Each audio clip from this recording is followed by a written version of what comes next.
Guys from the top of the world. So आजको आएको छु अर्को नयाँ एपिसोडमा. So आजको एपिसोडमा चाहिँ म तपाईहरुलाई भन्न चाहन्छु.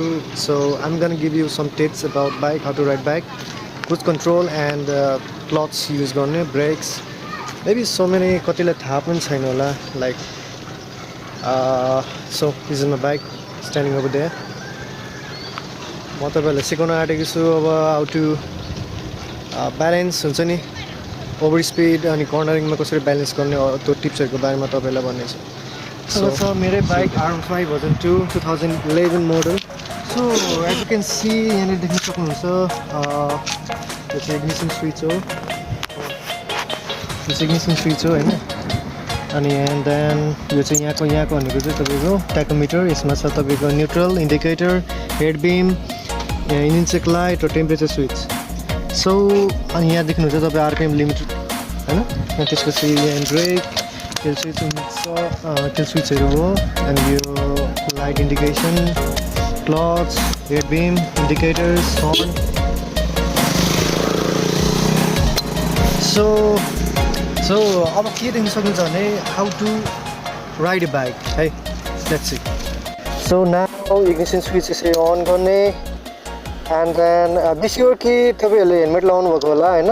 हेलमेट चाहिँ एकदम मेन इम्पोर्टेन्ट भनेको तपाईँको हेलमेट हो. हेलमेट चाहिँ जहिले पनि युज गर्नुहोस्, चाहे तपाईँ प्र्याक्टिस गर्दा होस् या तपाईँ राइड गर्दा होस्, तर हेलमेट चाहिँ एकदम इम्पोर्टेन्स हुन्छ.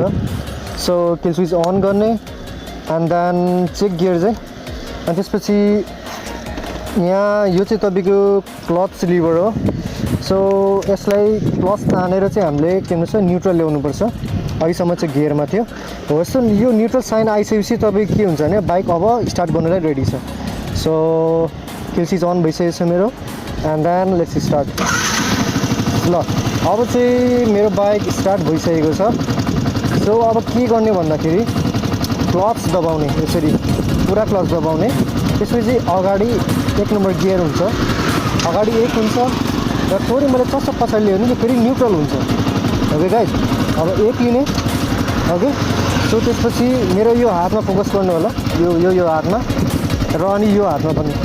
के छ भने यो क्लच र एक्सिलेटर चाहिँ इक्वल हुनुपर्छ भन्नाले जति तपाईँ छोड्दै जानुहुन्छ त्यतिकै यो पनि यसलाई नि यो एक्सिलेटर पनि बटाउनुपर्छ थोरै चस्सो.